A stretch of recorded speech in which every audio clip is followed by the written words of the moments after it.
and I'm a seasonal here. And our main objective today is to talk about artillery. During the time of the Civil War, artillery was changing dramatically. The whole tubes and the whole cannon had the influence of the War of Independence. Of course, this part right here would be wooden. They were either made of iron, copper, or bronze. And there was many different types and styles of the guns. Your Napoleons, your Cedars, Jameses, and the most common at the Battle of Shiloh was a 6 to 8 pound James. And we have all the different types on the park spread throughout. Yes, we have 229, but at the time of the battle there would have been 243. There's 4 originally from the Battle of Shiloh, and there's 3 located in the visitor center on the wall, and then there's 1 at the Peach Orchard, which is number 16, where it originally would have stood. But you have to actually have 4 that was in the battle. Where are they? Are they scattered around? Well, like I said, 3 are in the visitor center. Oh, okay. And 1's at the Peach Orchard. 1 at the Peach Orchard would have been originally where it would have been. It's got a little plaque up on the side of it, you can see. These were very massive in size. These can weigh anywhere from 600 to 2,000 pounds each. Goodness. It took a lot of horses to pull this. Not only did they have to pull this part, they had to pull a lumber chest. That would look like this. That would be connected to the back here. And it would take a team of 4 to 6 horses to pull just one of these. And of course, the bigger the gun, the more horses you had. These weren't your average horses. They stood anywhere from 62 to 64 inches tall and weighed up to 1,100 pounds each. They were very strong, but they did give out a lot easier because these were so heavy. The artillery units were used throughout the Battle of Shiloh, and you knew they were artillery men if you seen the red trim on their jackets, like this right here. That was true for both sides, or? Yes. Or if they had a red band around their hat. Okay. Of course, each thing's different, like infantry's blue. Right. That's true even today. When I was in the military, I wore a blue scarf. Artillery was made up of batteries of 4 to 6 guns. These batteries were then broken down into sections of 2 guns each. Of course, the Union did have more guns than the Confederates. So let's say you have a battery of 4 guns. These all lined up here. How many men do you think that it would take to maneuver not only this, the lumber chest, and the horses? Oh, I'd say at least a dozen. How many do you think? 20. The average men in the battery were 150 and up to 110 horses each. Per battery. Yeah. Consisted of whole guns. All 6 or 4 guns. Yeah, I was 12 Yeah. per gun, but even though that's still about as many. 150, that's a lot. Yeah, it is. I was shocked when I was studying and found that. The 2 type of guns we're going to talk about today are the smoothbore and the rifle. This one right in front of you is a 6-pounder that was converted into a 3.75. It's a rifle. And what makes this one so special is the eagle on top of it. I saw that. There's only 5 that were made in this war. And in the park we have 4 of them, and they're just kind of scattered throughout. What's significant about the eagle? It's just one It's up. just Yeah, decoration. yeah. The rifling in the inside right here is to the right. These rifles help us shoot out straighter and faster. So these are good for long ranges. And your smoothbore are just like its name, smooth on the inside, and those are better to shoot at shorter ranges. Now step over here, I'll see some of the projectiles they did use. First, smoothbore, they call them a shot, and if they're a rifle, they call them a bolt. Your powder bag's right here, and then you have your piece of wood. And this is a solid shot. You're looking to hold it Right. back. Solid throughout, just like its name. That's about the 6-pound variety. It is a 6-pound. Here. Depending on the size of it, depending on the type of gun, if you had a 6-pound James, you had a 6-pound cannonball. How much powder did they discharge? Depends on how big it is. There was an eyewitness story told that 5 men were killed by just one of these, and then they launched into a tree a few yards away from the victim, as our boy would say. This could go anywhere from 600 to 2,000 yards away. Bounce. Yes. Then here is your canister shot. Right. Might have heard it called a grape shot. Right. Reminds me of an old coffee tin. Inside you had your cast iron balls that would look like this. Of course, again, depending on the size or how many cast iron balls would be inside, depending on what type of cannon, how big. Like a 6-pound would have 32 of these. These were good to shoot when the victim's coming in within 300 yards away. So pretty much this borderline right here would be a good, ideal. Then you had your shell shot. It looked like this. It was charged with black powder, and when it was meant to penetrate objects without breaking. And hold this one. This was good to shoot at buildings, fences, but they did use these to shoot at troops as well. There was an island story told that a guy had stuck his foot out from it rolling, and once he did that, they had to amputate from his knee down. Yeah, those things have a lot of momentum. This one right here is your case shot. Inside's filled with musket balls. It could have a fuse. Fuses were either made of wood or paper. This could be shot anywhere from within 500 to 1,500 yards away.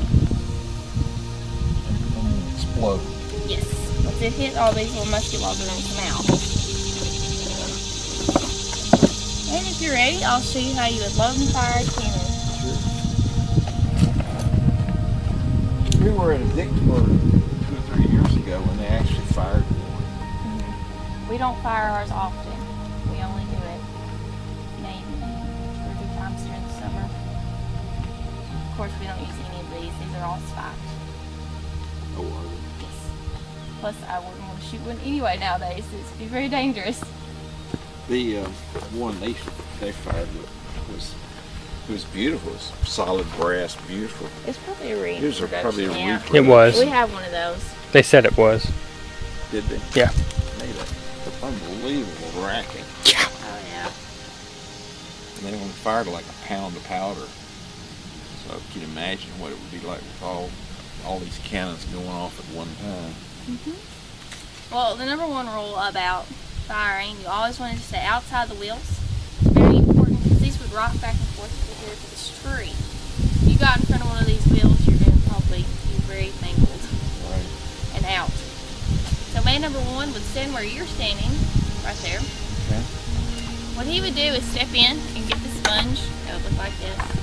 Dip it into the water, and then with his pinkies towards the barrel, he's going to sponge all the way down the barrel. Make sure there's nothing left. No spark. Right. And then number two, when they bring the projectile up, he's going to take the other end, the rammer, with his pinkies towards the barrel. He's going to ram the projectile down and step outside the wheel. It's always important to keep your pinkies on the outside or towards the barrel in case something happens when your pinkies go missing.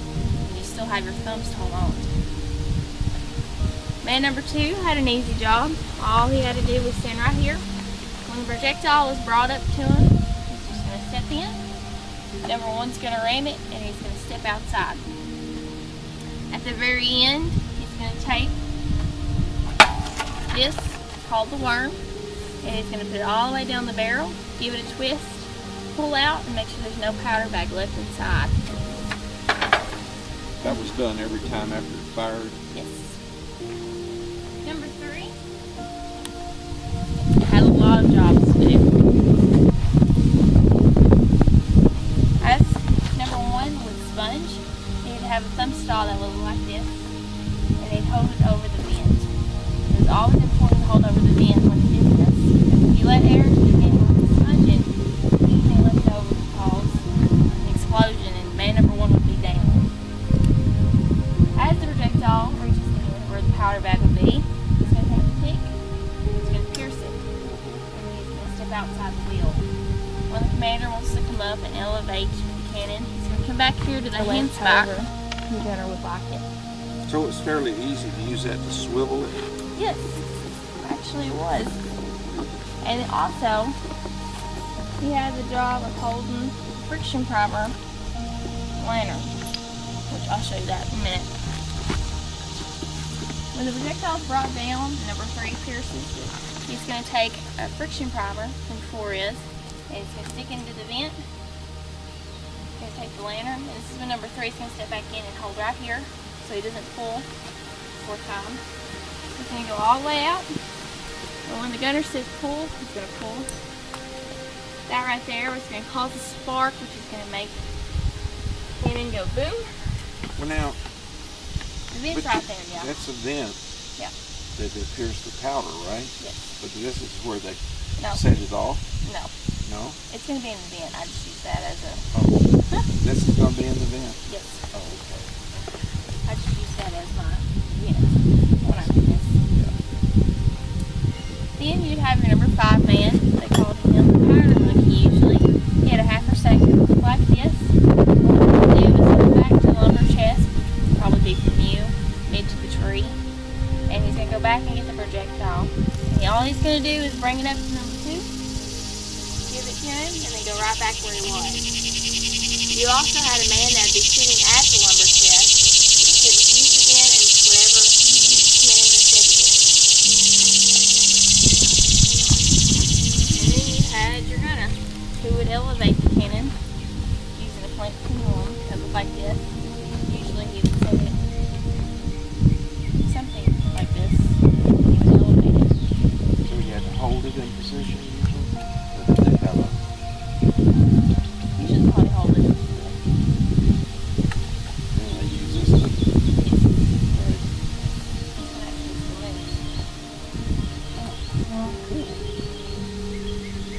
That's how you would do it. They said at the time of the war, you could feel the ground shaking from 10 miles away and you could hear it up to 60 miles away.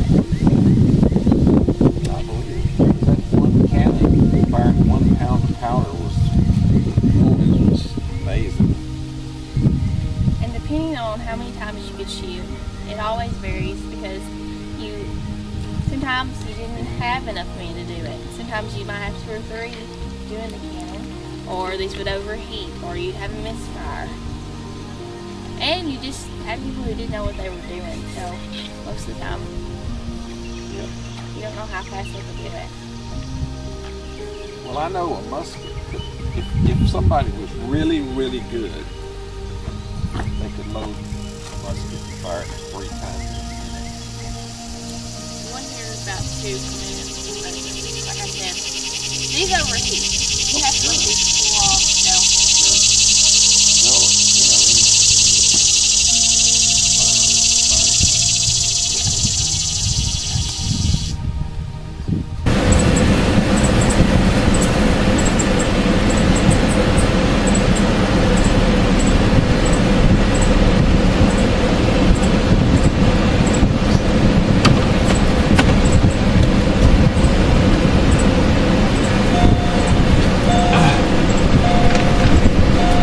well, that film was informative enough. I learned everything I needed to know to watch the film